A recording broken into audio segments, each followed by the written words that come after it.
집사님, 김현옥 집사님. 네, 안녕하세요. 네, 감사합니다. 서은주 권사님 집사님 못 들어오셨고, 이정민 집사님. 네, 안녕하세요. 네, 강선일 권사님. 강선일 권사님.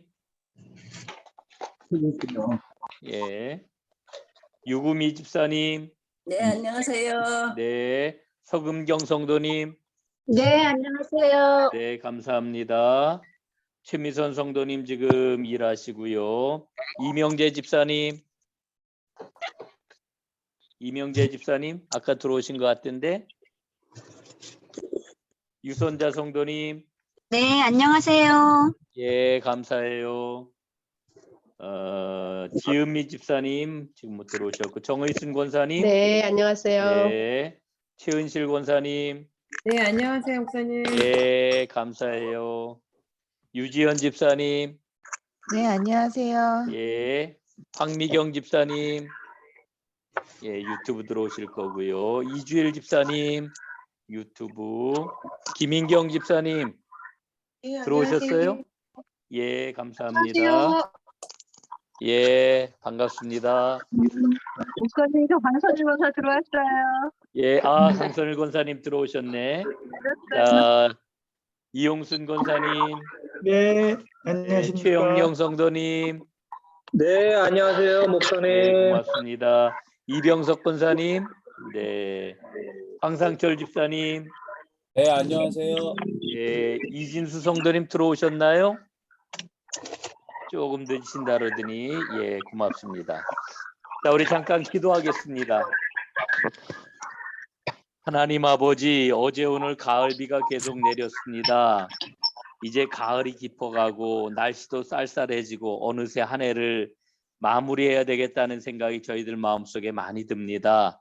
하나님 축복하셔서 한 해를 잘 마무리할 뿐만 아니라 우리의 믿음이 더욱더 옹골찬 열매를 맺을 수 있도록 축복해 주시고, 오늘 크로스의 성경 공부를 통해서 진리의 말씀을 향하여 한 걸음 더 나아가는 복된 시간 되게 하옵소서. 성령님 저희를 도와주옵소서. 예수님 이름으로 기도드리옵나이다. 아멘. 자, 이제 오늘 20과 복습을 하고 21과 공부를 하도록 이렇게 하겠습니다.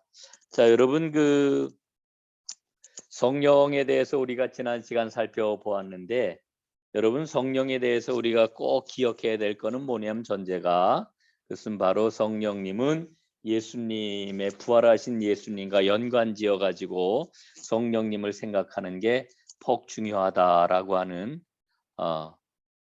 지금 또 안 들리시나요? 다른 분들? 잘 들립니다. 잘 들립니까? 예, 네. 이명재 집사님 잘 한번 해보세요. 지금 소리가 안 들린다고 그러시니까. 예, 소리 안 들린다 그러니까 제가 자꾸 가슴이 덜컹덜컹하네요. 예. 그래서 이 성령은 부활하신 예수님과 연관해 가지고 우리가 이 성령님에 대해서 생각을 해야 되겠다라고 하는 거 말씀을 드립니다. 자, 성령의 그 사역을 생각할 때 우리가 삼위일체 사역을 다시 한번 정리를 하면은, 성부 하나님은 창조의 사역과 연관지어서 깊이 생각할 수 있겠고요. 그 다음에 성자 예수님은 구속의 사역, 그리고 성령 하나님은 성화의 사역으로 이렇게 특징지어서 설명할 수 있습니다. 그러나 이 모든 사역은 성부 혼자, 성자 혼자, 혹은 성령 혼자 하시는 것이 아니고 함께 합력하여 이제 공동으로 사역을 하신 거라고 하는 것 또한 우리가 기억을 해야 되겠습니다. 자, 성령에 대해서 이야기할 때, 구약에서 하나님의 영을 이야기할 때 우리는 어떻습니까? 주로 능력, 외적인 능력과 힘, 이런 것들을 주로 생각을 하지요. 그러나 신약의 그러한 성령의 그러한 사역이라고 하는 것은 내주하시는 성령, 그래서 우리로 하여금 성화에 이르게 하시는 성령을 우리가 이제 많이 생각을 하게 됩니다. 자, 우리가 오늘 이 그림을 보게 될 것 같으면은 예수님의 전생애 가운데 성령님이 함께 하셨다라고 하는 거 우리가 잘 알고 있고요. 예수님의 섬김과 예수님의 십자가 죽음과 그리고 부활하실 때에 성령님이 함께 하셨습니다. 자, 이제 마침내 승천을 하셨다가 이제 예수님이 이 성령을 보내주시는데 성령님이 오신 그 때가 바로 오순절 아니겠습니까?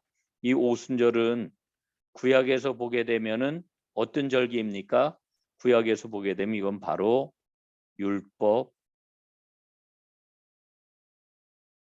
율법을 받은 그 절기라고 하는 거 우리는 잘 알고 있습니다.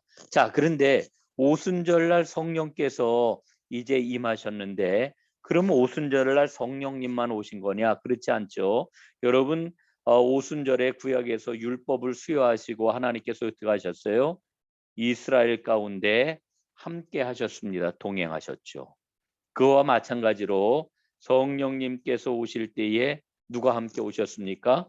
예수님이 함께 오셔서 우리와 동행하신다라고 하는 거. 그래서 늘 우리와 함께 하시는 성령님은 우리와 함께 하시는 예수님을 보여주시는 그러한 그 사역을 하신다. 이렇게 이야기를 할 수가 있겠고요.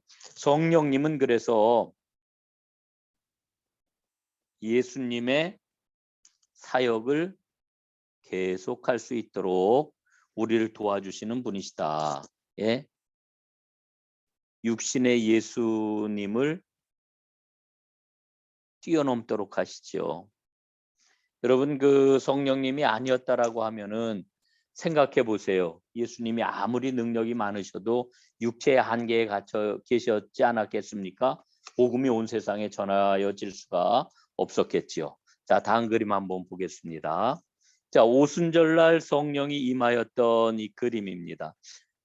지난주에 제가 말씀을 좀 드렸더니 7과의 B 그림하고 한번 합쳐보면 좋겠다 그랬더니 우리 황상철 집사님이 그림 두 개를 딱 합쳐가지고서 잘 보여주셔가지고 카톡에 올려주셔서 아주 굉장히 고맙게 생각을 합니다. 황 집사님 감사해요. 예, 고맙습니다. 이 그림을 우리가 보게 될 것 같으면은 성령님이 임함으로 말미암아 새로운 이스라엘이 형성이 되었다. 마치 그 옛날 이스라엘 백성들이 시내산에서 율법을 받고 이스라엘 공동체가 이루어졌던 것처럼 이제 새 이스라엘이 이제 형성이 된 겁니다. 성령님이 임하심으로 우리 가운데 계시는 예수님을 중심으로 새 이스라엘이 이루어지게 되었는데 이 공동체가 이루어질 때 우리는 성령이 강림하고 나서 제일 먼저 일어났던 사건이 뭐예요? 방언의 역사잖아요. 방언의 역사. 근데 이 방언의 역사는 오늘날 우리가 말하는 신비한 언어가 아니고 뭐예요? 그 당시에 있던 모든 그러한 그 120명의 사람들 사이에 사용됐던 그런 그 언어가 최소 11개에서 13개 정도 언어라 그러는데 이 언어들이 통하게 되었다. 이게 방언의 역사 아닙니까? 말이 통하는 그런 그 역사가 일어났고 그래서 하나가 이루어졌습니다. 여러분 창세기 11장에 바벨탑 사건이 나오잖아요. 바벨탑 사건의 핵심은 무엇입니까? 언어가 갈라져서 사람들이 갈라지고 말았는데 성령님이 오셔가지고 이 갈라졌던 것들을 하나로 더 묶어주셨다라고 하는 것을 우리는 보게 되는 거지요. 자, 이제 그 성령님께서 어떤 역할을 하시느냐라고 하는 것을 이 그림은 우리에게 보여주고 있는데 성령님이 우리에게 오심으로 예, 자기 자신과 죄로 똘똘 뭉쳐있던 그런 그 인간이 어떻게 변화해요? 예, 하나님을 찬양하고 하나님을 섬기며 예, 하나님께 영광을 돌리는 존재로 그리고 동시에 이웃을 섬기는 이런 그 존재로 바뀌어지게 되는 거죠. 자, 그런데 우리가 성령을 뭐를 통해서 받을 수 있냐 대표적인 것이 바로 성경 말씀이라 그랬죠. 성경. 그 다음에 세례. 그리고 성찬. 이 세 가지가 성경에서 우리에게 일러주고 있는 하나님께서 마련해 놓으신 성령의 통로예요. 예. 이거를 통하여서 우리는 분명하게 하나님의 그런 그 성령을 체험을 할 수가 있게 되지요. 결국 성령을 체험한다라고 하는 것은 무엇을 의미합니까? 요 성경과 그 다음에 성찬과 세례의 뒤에 있는 게 뭐예요? 십자가라 그랬잖아요. 여기 황금 십자가 뒤에 이렇게 그려져 있는데 결국은 십자가를 발견하고 십자가를 통과하게 만들어주는 거죠. 십자가를 발견하고 십자가를 통과하게 해주신다. 성령께서. 그래서 우리는 성령을 통해 가지고 구원을 받습니다. 구원을 받은 건 성취고 그리고 이제 회복이 됩니다. 이 회복은 지속적으로 이루어지는 거죠. 지속적인 것. 성취는 이미 우리가 구원을 받았고 회복은 지속적으로 이루어지는 겁니다. 요 두 개의 대표적인 성경 구절은 바로 에베소서 4장 30절부터 32절까지 말씀 그리고 빌립보서 3장 12절 말씀이라고 하는 거 우리가 지난 시간에 보았습니다. 자, 성령께서 이제 우리에게 선물을 주십니다. 예, 성령께서 우리에게 선물을 주시는데 성령께서 우리에게 주시는 그러한 그 선물의 특징이 뭐냐? 첫째로는 성경 말씀을 우리로 하여금 알게 해주신다. 고린도전서 2장 11절부터 13절까지 말씀을 보면 아주 잘 나와 있죠. 자, 두 번째로는 우리가 누구인지를 알게 해주십니다. 성령께서. 예, 죄의 지배 아래에 있고 결국은 죽음 가운데 있는 존재이고 심판을 피할 수 없는 존재라고 하는 것을 알게 해주시는 거지요. 그 다음에 성령님은 예수님이 우리에게 베풀으신 구원 사역이 뭔지를 알게 해주십니다. 알게 해주셔요. 예? 예수님의 섬김과 십자가, 죽음과 부활과 그리고 우리에게 오신 성령님, 그래 우리 가운데 계시는 예수님에 대해서 알게 해주시는 거죠. 그리고 성령님은 어떻게 하셔요? 우리로 하여금 하나님께서 베푸시는 그러한 그 구원을 받게 해주죠. 아무도 성령이 아니고서는 예수를 주라 시인할 수 없다고 이렇게 우리에게 일러주고 있지 않습니까? 구원이라고 하는 것은 바로 우리가 믿음을 가지고 붙잡는 겁니다. 붙잡는 거. 그래서 구원을 받는 거죠.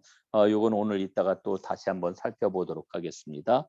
그리고 이제 우리가 그리스도를 의지함으로 말미암아 섬기는 삶을 살게 해주시고 영접을 받게 해주시고 마침내 주님의 그러한 그 은혜로 영화로운 그러한 그 면류관까지 받게 될 것입니다. 자, 그런데 성령께서 이렇게 우리에게 주실 때 우리는 받는 자가 되는 거죠. 받을 자격이 없지만 받는 자가 되는 겁니다. 자, 여러분 오늘도 이제 배울 그런 그 말씀이 뭐냐 하면은 율법과 복음이에요. 예? 율법과 복음. 예. 이 율법은 행위를 이야기를 하는 것이고 복음은 은혜를 이야기를 하는 거겠지요. 자, 그런데 이 율법과 복음에 대해서 우리가 공부할 때 꼭 기억해야 될 게 있는데 그게 뭐냐면은 하나님은 주는 자, 우리 인간은 받는 자. 이게 아주 믿음의 핵심입니다. 예? 하나님은 주시는 분이고 우리는 받는 자입니다. 예? 이 사실을 우리가 꼭 기억을 하고 이 믿음 흔들리지 말아야 돼요. 예? 이게 어떻게 보면은 성령께서 우리에게 주시는 빛을 밝혀주시는 지혜라고도 이렇게 이야기를 할 수가 있겠지요. 자, 성령의 선물까지 우리가 살펴보았습니다. 자, 이제 오늘은 성경의 핵심적인 진리입니다.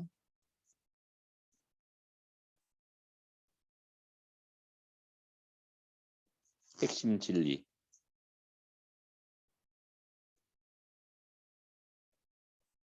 율법과 복음. 오늘 핵심 진리가 되는 이 율법과 복음에 대해서 함께 살펴보고 은혜를 나누려고 합니다. 자, 이 율법이냐 혹은 복음이냐라고 하는 게 왜 이렇게 중요할까요? 제일 중요한 그런 게 이유는 가장 기본이 되는 전제가 뭐냐 하면은 모든 인간은 율법적 성향을 갖고 있습니다.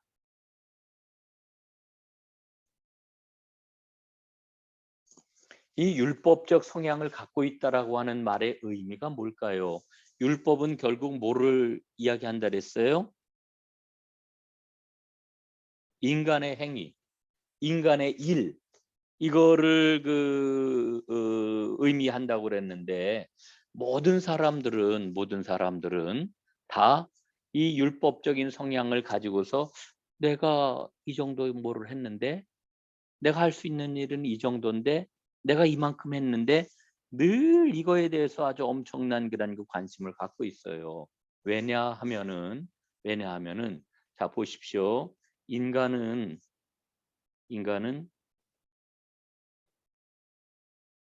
하나님과 함께 동거하도록 만들어졌어요. 하나님과 함께 하나님 안에 있을 때는요, 어떤 부족함도 없어요. 모자람도 없어요. 예? 불만도 없어요. 불행도 없어요. 그래서 늘 하나님과 함께 살아갈 때는 부족함 없이 풍요롭고 복되고 살아가는 것이 인간인데, 이 인간이 하나님을 떠나게 되니까요, 결국은 모든 것들이 제한되어 있고, 그래서 모든 것들이 두려움 가운데 둘러싸여 있고 앞날에 대한 걱정과 염려가 끊이지 않는 이와 같은 삶을 살게 된 것이죠. 그래서 인간은 그거를 대체하기 위해서 소유하기를 원하고, 그 다음에는 내가 어느 정도의 사람이라고 하는 것을 자꾸 나타내기를 원했던 거죠. 이게 율법적인 성향이에요. 율법적인 성향. 인간이 갖고 있는 이 율법적인 그런 그 성향이 누구에게나 다 있기 때문에 율법은 계속적으로 문제가 되고 있습니다. 두 번째 문제는 뭐냐면은 여러분 그 초대교회 상황을 보게 되면은 그 교회 공동체 복음에 대한 가장 큰 도전이 뭐였느냐 하면은 바로 율법주의의 도전 아니었습니까? 이 율법주의라고 하는 것은 유대교의 그런 그 뿌리인데, 여러분 유대교의 그런 그 발전 과정을 보게 될 것 같으면은 특별히 이 신구약 중간 시대, 침묵 시대 때 여러분 그 바리새주의가 일어나잖아요. 바리새주의. 그래서 나중에는 바리새파가 형성이 되는데, 이 바리새파 사람들의 그런 게 핵심적인 주장이 뭐냐 하면은 우리가 무언가를 하게 되면 하나님이 거기에 대한 보상으로 메시아를 보내주신다. 그래서 메시아 왕국을 이루어 주시고 우리는 거기에서 보상을 받게 될 것이다. 이게 여러분 유대교의 아주 굉장히 중요한 그러한 그 주장이었고 믿음이었잖아요.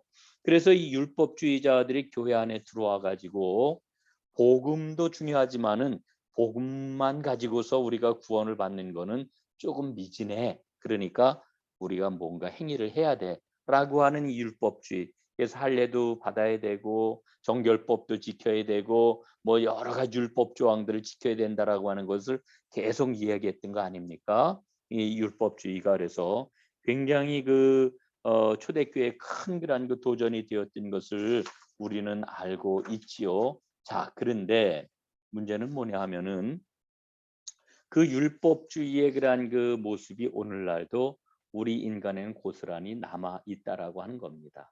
교회 안에 지금도 남아 있고 우리 안에도 그대로 남아 있죠. 자, 그래서 구원의 근거가 뭔가를 지금 요 김 집사가 묻고 있는 거예요. 행위냐, 율법이에요. 이거는 율법, 율법판입니다. 이건 율법을 가리키는 거고, 이건 하나님의 사랑 혹은 하나님의 은혜를 가리키는 거죠. 행위냐 아니면 한 인격이냐. 이 은혜를 지금 우리 교재에서는 인격이라고, 예수 그리스도의 인격이라고 이렇게 표현을 하고 있는데, 저는 이 인격이라고 하는 표현도 굉장히 소중한 표현이라고 이렇게 생각을 합니다. 자, 그래서 인간은 거듭해서 어떤 그런 그 생각을 갖고 있었느냐 하면은 행위를 가지고서 삶의 문제를 해결하려고 하는 이와 같은 그런 어리석음을 갖고 있었습니다. 그러나 그 결과는 결국 뭐예요? 죽음이라고 하는 거죠. 죽음. 자, 그럼 하나님의 해결 방법이 뭐겠습니까? 그 하나님의 해결 방법은 바로 하나님께서 주시는 은혜지요. 은혜. 은혜를 받아들이라. 은혜를 받아들이라. 그 아까도 말씀을 드렸습니다만 하나님은 은혜를 주시는 분이고요. 우리는 그 은혜를 받는 그와 같은 존재입니다. 자, 다음 그림을 보겠습니다. 자, 그러면은 죄라고 하는 게 도대체 뭐냐? 예, 죄에 대해서 우리가 좀 살펴보도록 하겠는데요. 오늘 교재에서는 죄에 대해서 4가지 단어를 통해 가지고 성경에 나오는 단어들입니다. 이 4가지 단어를 통해서 죄에 대해서 좀 설명을 해주고 있습니다. 첫 번째는 하마르티아라고 하는 건데요. 이 하마르티아라고 하는 그런 그 단어는 뭐를 얘기를 하면은, 자, 화살을 쏘는데 화살에서 지금 관역에서 빗나간 것들이 보이잖아요. 이게 바로 무슨 뜻이냐 하면은 관역에서 벗어난다. 예, 벗어나다. 관역에서 벗어난 것, 목적에서 벗어난 것, 이게 죄라고 하는 거지요. 여러분, 이 벗어난 그런 그 생각을 갖고서 그 생각이 우리 안에 작동하게 되면은 여러분 얼마나 많은 그 잘못된 그런 그 결과들이 나오는 것을 우리가 보게 됩니까? 예, 이 죄라고 하는 것은 이 벗어나는 거예요. 지적인 오류나 혹은 도덕적인 허물, 이런 것들을 의미하는 그런 게 단어가 되겠지요. 그 다음에 두 번째로는 허물을 이야기하는 파라프토마라고 하는 그와 같은 단어를 사용을 합니다.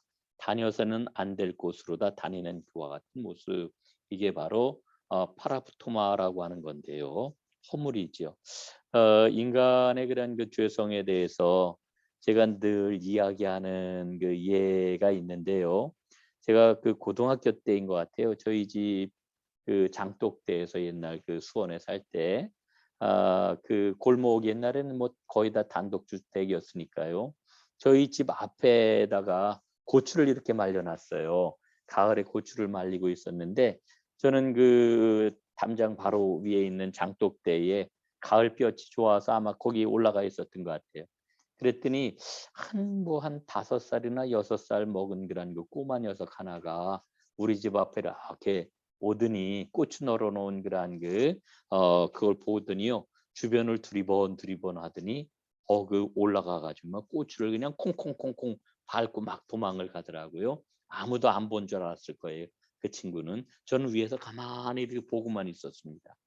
그 모습을 보고 우리 인간 안에는 죄의 본성이 있구나라고 하는 그런 그 생각을 늘 가졌는데, 두 번째 단어는 바로 이 파라프토마라고 하는 것, 예, 걸어서는 안 될 곳을 걷는 거죠. 그 다음에 세 번째로는 파라바시스라고 하는 단어가 있는데 선을 넘는 것, 예, 선을 넘는 것, 한계를 넘어서는 것, 이게 하나님의 법을 깨뜨리는 걸 의미하겠지요. 그 다음에 네 번째로는 아노미아라고 하는 단어입니다. 아노미아. 이 아노미아라고 하는 것은 하나님께 적대적인 행위를 보이는 것. 이게 바로 아노미아인데 거역과 모욕을 보여주는 이와 같은 모습이라고 이렇게 이야기를 할 수가 있겠습니다. 그래서 성경이 의미하는 그러한 게, 죄를 의미하는 그러한 게 단어들을 우리가 깊이 생각을 해보면은 죄가 뭐냐라고 하는 것을 우리는 조금 정리를 잘 할 수 있지 않을까 생각을 하는데, 그런데 가장 핵심적인 단어가 바로 뭐라고요? 하마르티아. 벗어난 거의 관역에서 벗어난 것. 우리의 인생이 그러니까 마땅히 도달해야 할 그런 목표점을 놓치고서 다른 데다가 초점을 맞추고 살아가게 된다라고 하면 아무리 열심히 땀을 흘리고 애를 쓴다 할지라도 그 삶은 복된 삶이라고 이야기할 수가 없겠지요. 자, 그다음 이 죄에 대해서 우리가 살펴보았는데, 그러면은 이 죄의 그런 그 단계, 예, 죄를 우리가 구별을 할 때, 이 죄는 굉장히 큰 죄야. 이 죄는 이거는 그냥 용서받을 만한 죄야. 라고 우리는 흔히 이렇게 생각을 할 수가 있지요. 그런데 이 세 가지 그 그림을 좀 보게 되면은 이 죄라고 하는 게 정말 그렇게 우리가 단계적으로 구분하는 걸로 죄에 대한 것들을 정리를 할 수 있을까라고 하는 이와 같은 생각을 우리는 갖게 되는 거죠. 이건 죄의 온도계입니다. 예. 이게 죄를 상징하는 거잖아요. 예, 마치 수은주처럼 죄의 온도계예요. 그래서 지금 첫 번째 사람은 죄의 온도가 한 요마음쯤 되겠죠. 두 번째 사람의 죄의 온도는 이만큼 되겠고요. 세 번째 사람은 죄가 꽉 차 있는 이와 같은 모습이라고 이렇게 이야기를 할 수가 있겠습니다. 자, 이 사람은 어떤 사람 같아요? 깽 아닐까요? 깽단에 속해 있는 깽 아닐까? 자, 이 사람은 뭐 지금 아주 돈에 취해 있는데 아마도 그 뭡니까? 게임장을 그 뭐라 그래요? 게임하는 카지노에 빠진 사람이 아닐까? 뭐 이런 생각을 해요. 자, 이 세 번째 사람은 지금 주어진 시간에 TV를 보는 건데 무료하게 시간을 낭비하고 있는 이와 같은 그런 그 사람의 그 모습이라고 이렇게 이야기할 수가 있습니다. 자, 우리는 죄에 대해서 생각을 할 때에 아마 두 번째는 죄가 좀 있다 이렇게 생각을 하고 세 번째는 죄가 크다고 생각을 하고 첫 번째에 대해서는 별로 죄가 있다 이렇게 생각을 안 할지도 모르겠어요. 예, 안 할지도 모르겠어요. 그러나 우리가 꼭 생각해야 될 게 있습니다. 죄는 범하는 것이라고 우리는 생각을 하잖아요. 그러나 성경은 하지 않는 것도 죄라고 이야기를 해요. 자, 이 첫 번째 사람의 경우를 우리가 생각을 해보면은, 예, 그는 정말로 다 선한 일을 할 수 있는 그런 그 많은 시간들을 그냥 낭비를 하고 있어요. 이 하지 않는 것에 대한 그런 그 죄의 문제는 어떻게 해야 될까라고 하는 그런 그 생각을 우리는 갖게 되는 거죠. 자, 그래서 여러분 교재를 보게 될 것 같으면은 맨 마지막 뒤 213쪽에 뒤에 보면은 하나님을 바라보는 눈 이러고서 한 가지 질문, 내가 무슨 해로운 일을 하고 있는가?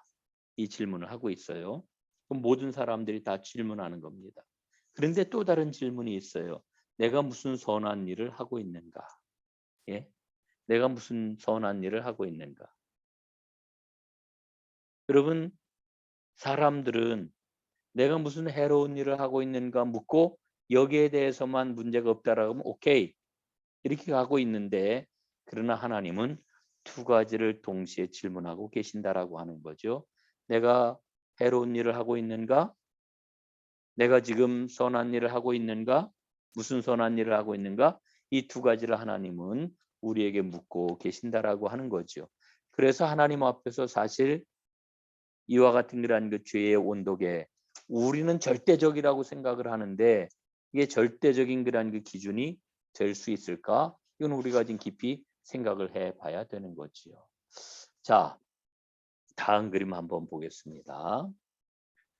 행한 것과 행하지 않는 것이 있습니다. 예, 행한 것과 행하지 않는 것.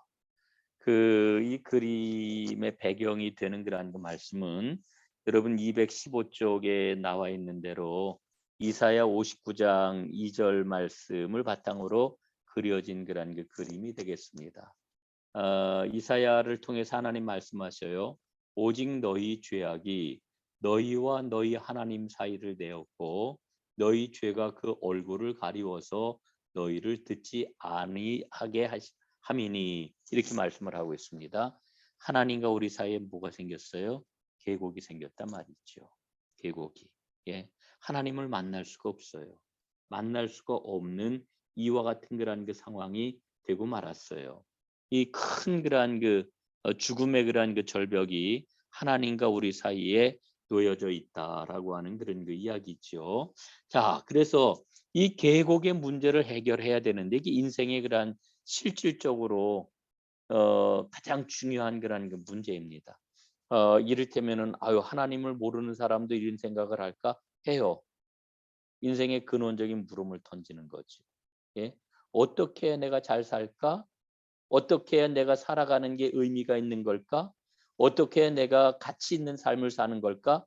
이거는 결국은 의미, 가치 뭐 이런 거를 묻는다라고 하는 것은 결국 어떤 질문을 던지는 거예요? 생명의 문제를 지금 질문하고 있는 거죠. 그래서 이 계곡이 깊으면 깊을수록 멀면 멀수록 넓으면 넓을수록 인생의 의미를 찾지를 못하는 거죠. 그래서 사람이 찾아낸 방법이 뭐냐 하면은 바로 내가 뭔가를 행하여서 이 계곡의 문제를 해결해야 되겠다. 이렇게 생각을 한 거예요.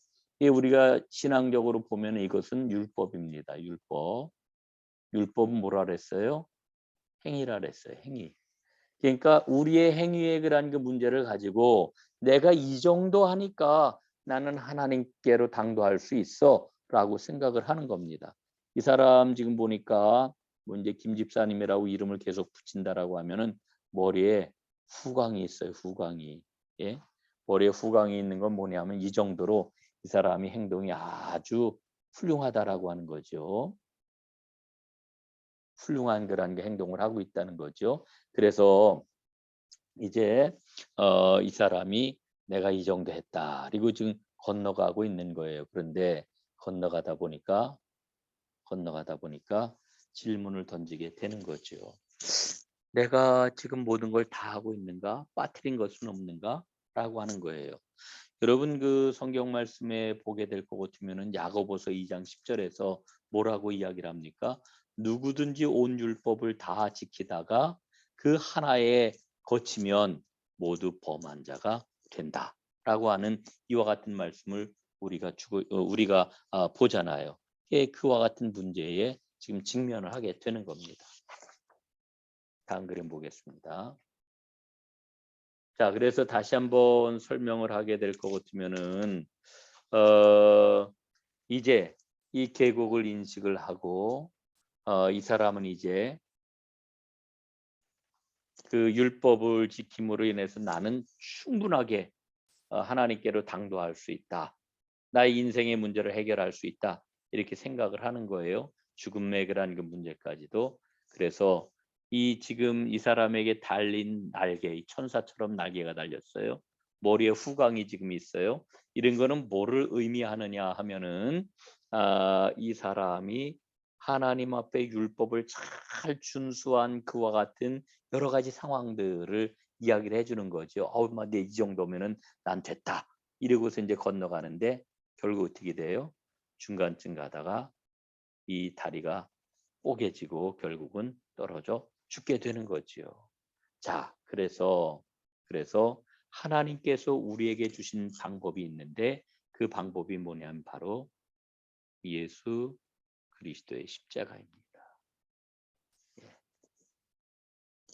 하나님과 우리 사이를 가로막혀 있는 혹은 우리 사이에 그 파여져 있는 그 큰 구렁 혹은 그 큰 계곡을 건널 수 있는 길은 오직 예수 그리스도의 십자가밖에 없다라고 하는 겁니다. 이 십자가 아니고서는 어떤 사람이든지 간에 이 계곡의 문제를 해결하려고 하는 그런 그 사람들은 누구든지 다 실패할 수밖에 없다라고 하는 것을 이제 우리에게 일러주고 있는 겁니다. 그래서 하나님께서는 친히 다리를 마련해 주셨는데 그게 예수님께서 주신 십자가이고 사실은 이 주님께서 마련해 주신 길은 하나님 자신이죠. 하나님 자신. 은혜의 선물이라고 이렇게 이야기를 할 수가 있겠습니다. 이 구속이라고 하는 말이 참 의미가 있어요. 영어로다.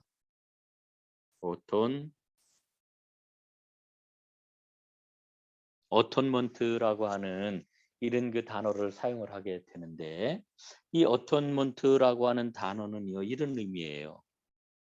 at 플러스 1 플러스 month. 예? 하나가 되게 한다라고 하는 거예요. 예? 하나가 되게 한다. 우리 예수님께서 우리를 사랑하셔가지고 구속해 주셨는데, 구원해 주셨는데, 그건 바로 주님과 우리가 하나가 되는 거예요.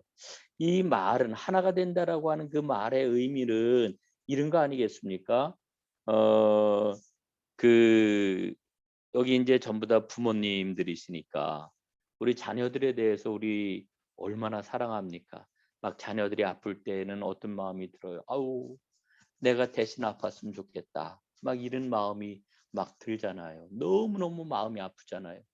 옛날에 우리 큰아이 현배가 저 인도를 몇 달 갔다 온 적이 있는데, 인도에서 이제 뭐 이렇게 뭐 수업도 하고 뭐 이러고서 이제 왔는데, 집에 왔는데 이렇게 막 목이 부었어요. 이렇게 막 목이 부었더라고요. 그래서 뭐 그런가 보다 했는데, 한 이틀이 되었는데 목이 막 더 붓고 뭐 통증이 굉장하다고 그래요. 그래서 이제 병원에 갔죠. 이게 뭐 개인 병원에 갔다가 이제 한양대병원으로 다 빨리 가보라 해서 이제 갔는데, 뭐 조직 검사를 하고 막 이래야 된대요. 그래가지고 아이에게 이 정말 거짓말 안 보태가지고 이만한 큰 주사 바늘을 목에다가 찔러가지고서 그걸 조직을 이렇게 빼내는데, 그걸 옆에서 보는데 아이가 얼마나 아파하는지. 그때 뭐 우리 아이가 이제 고등학생 때였으니까 아직 어렸잖아요. 예. 그러니까 제 마음이 그 아이가 그냥 너무너무 몹시 아파하는데 막 정말 이렇게 그냥 속에서 간장이 녹아 내려가는 것 같은 그런 마음이 들더라고요. 아, 이게 정말 그런 마음이로구나. 제가 이런 생각을 가졌는데, 이 엄마가 똑같이 아프려고 하는 그 마음, 그게 바로 뭐냐면은 그 안에 어톤먼트가 있는 거죠. 주님께서 우리를 사랑하시는 것은 바로 그와 같은 마음이라고 이렇게 이야기를 할 수가 있습니다. 그래서 십자가는 하나님께서 우리에게 주신 은혜의 선물이고 건너가는 다리다, 이렇게 이야기할 수가 있겠습니다. 자, 율법과 은혜가 뭐냐라고 하는 것을 우리는 이 그림을 통해서 다시 한번 보게 되는데, 자, 물속에 빠져 있어요, 사람이. 물속에. 그런데 구명정이 두 개가 있네요. 첫 번째 구명정, 두 번째 구명정. 자, 그런데 이 구명정을 보니까 화살표가 위로 향하여 있어요. 그런데 이 구명정을 보니까 아래로다, 위에서 밑으로다 이렇게 화살표가 되어 있지 않습니까? 여러분, 이게 뭐를 이야기를 하는 거냐 하면은요, 우리는 우리의 행위를 가지고서 이 생명선에 도달하려고 그런단 말이에요. 그러나 이 튜브를 보게 될 것 같은 구명정을 보게 될 것 같으면은 배하고 연결이 안 돼 있어요. 그런데 이 튜브에는 어때요? 배하고 연결이 돼 있잖아요. 연결이. 예? 연결이 되어 있습니다. 여기 연결이 안 돼 있고. 그러니까 인간의 행위를 가지고 내가 무언가를 해가지고 저 생명선에까지 갈 수 있다라고 생각하는 것, 이게 세상 가르침이에요. 세상 가르침. 그러나 성경은 우리에게 뭐라고 말씀해 주십니까? 하나님의 은혜로 우리에게 구명정이 내려오는 거예요. 그거를 잡기만 하면 되는 거죠. 예? 잡는 거. 이 잡는 게 바로 뭐냐? 예, 바로 믿음이죠. 믿음. 예? 잡는 게 믿음입니다. 우리가 구원을 받는 것은 이 배에서 던져진 그런 구명정을 딱 붙잡는 것인데, 그것은 바로 하나님의 은혜요, 십자가 은혜다라고 하는 거 우리가 꼭 기억을 해야 되겠습니다.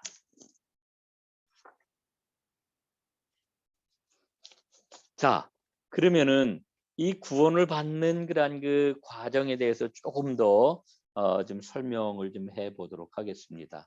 세 가지가 필요한데요. 첫 번째로는 지식, 두 번째로는 동의, 그 다음에 세 번째로는 확신이 필요합니다. 이 지식이라고 하는 것은 뭐냐 하면은, 예? 나를 구원해 주시는 그분이 누구시냐? 예? 그분이 누구시냐? 어떤 분이시냐? 누구시냐? 이거를 아는 거예요. 예? 이걸 아는 거예요. 이게 신앙이죠. 그래서 우리가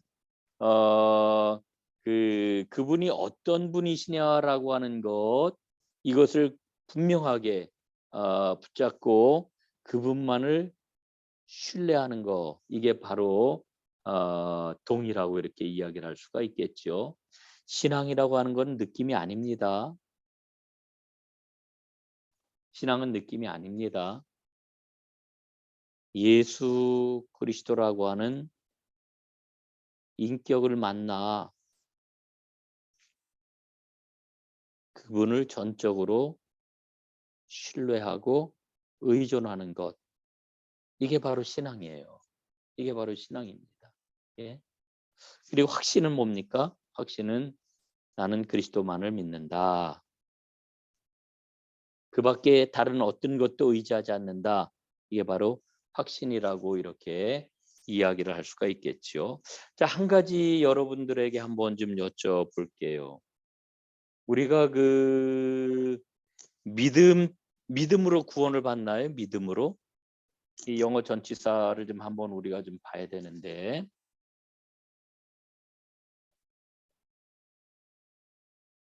by faith, 예,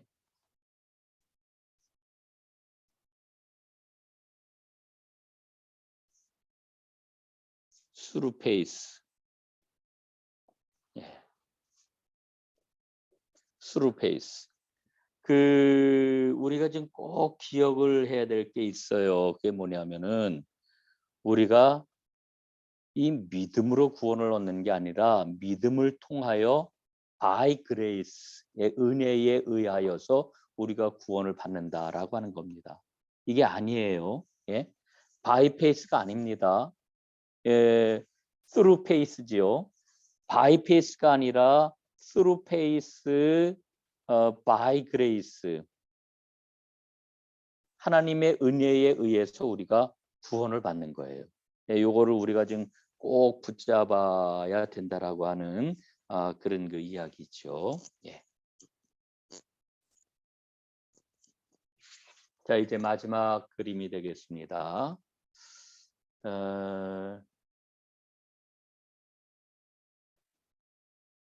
믿음에는 등급이 있나요?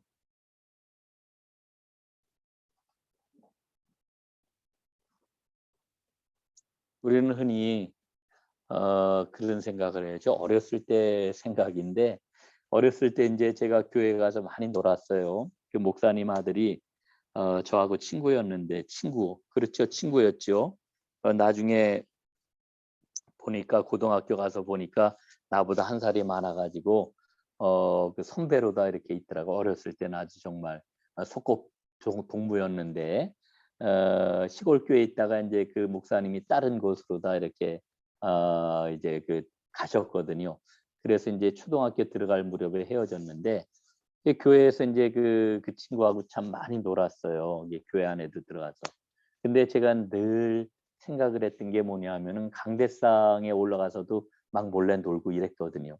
이 강대상에 가면 의자들이 이렇게 쭉 놓여져 있잖아요. 아, 그럼 여기 목사님 앉는 자리, 여기는 장로님 앉는 자리, 뭐 여기는 이제 뭐 무슨 권사님 앉는 자리, 뭐 이렇게 제 어린 마음에도 나름대로 자리를 정해놓고 그 자리에 대한 서열을 이렇게 정리를 했었단 말이죠.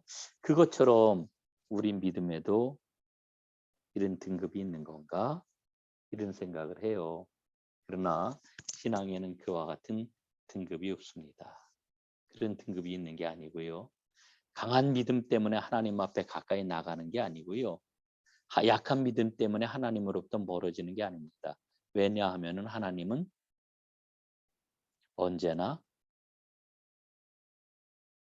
나와 함께 계십니다. 지금도 내 믿음이 어떤 상태이든지 간에 하나님은 나를 떠나지 아니하시고 늘 나와 함께 하시는 거지요.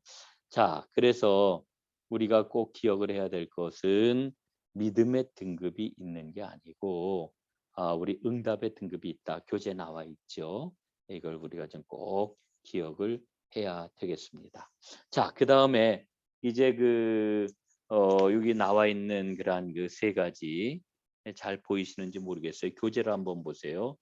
은혜를 인하여, 믿음으로 말미암아, 그 다음에 하나님의 일을 위하여. 이게 바로 by, through, 그 다음에 for라고 하는 전치사의 그러한 그 용법이 되겠습니다. 그래서 은혜, 우리가 구원을 받은 건 하나님의 은혜 때문이에요. 우리가 믿음을 통해서 그 은혜를 붙잡는 거죠. 그 은혜를 나의 것으로 삼는 거죠.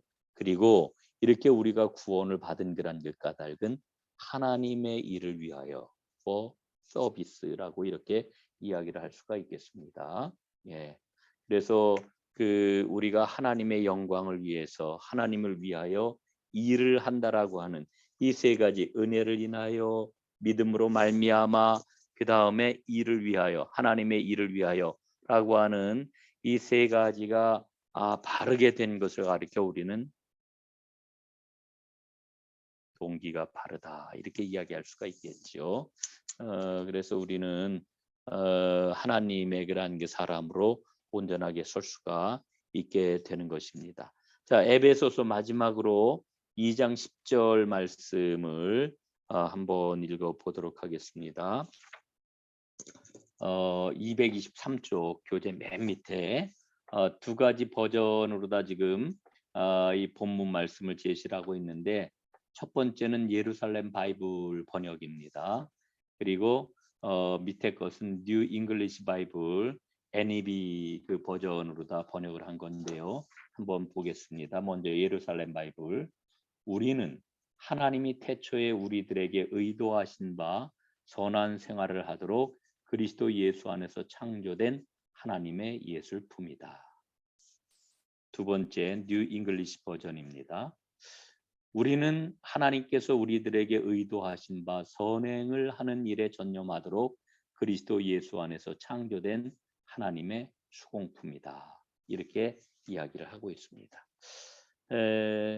우리가 구원을 받은 것, 그것은 바로 하나님의 은혜 때문이고요.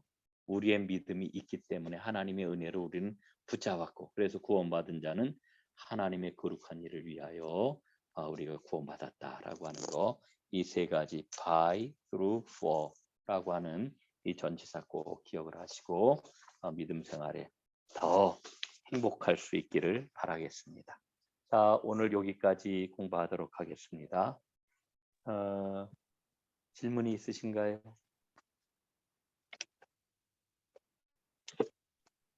없으시죠? 여러분들이 전혀 보이지를 않고 들리지도 않고 그래가지고 저는 오늘 예, 이게 큰 그 화면에다가 여러분들 얼굴을 좀 다 띄워놓고 이렇게 해야 좀 실감이 나지 않을까 싶은데, 이게 뭐 허공에다가 막 이야기를 하는 것 같아서 조금 좀 맥이 웃기는 합니다. 얼굴과 얼굴을 맞대고 공부하면 참 좋은데. 자, 이제 우리 공부할 주가 몇 주 안 남았습니다. 예. 어느새 마무리를 해야 되는 그런 시간이 다가오고 있는데, 남은 시간도 여러분들 더욱더 열심히 잘 참여해 주시고 기쁨으로 말씀을 잘 이렇게 더듬어 갔으면 좋겠습니다. 예, 다른 질문들 없으시죠? 네. 그런 말씀들도 전혀 응답이 없으시네요. 제 이야기는 다 들려요? 네. 들립니다. 예, 고맙습니다. 자, 우리 기도하고 오늘 공부를 마치도록 하겠습니다. 하나님 고맙습니다. 우리가 얼굴과 얼굴을 마주 대하고 만나지는 못하지만 오늘 이렇게 줌을 통해 가지고 성경 공부를 하는 동안에 주의 성령님 저희 가운데 함께 하셨는 줄로 믿습니다. 하나님, 이제 오늘 공부한 것들이 살이 되고 피가 되고 열매 맺는 귀한 말씀이 되게 하시고, 그래서 우리 하나님께서 기쁘게 마음껏 사용하시는 하나님의 선한 일꾼들이 다 되도록 축복해 주시옵소서.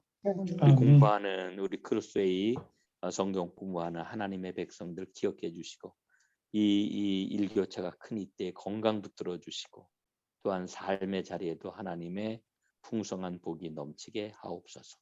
예수님 이름으로 기도드리옵나이다. 아멘. 아멘.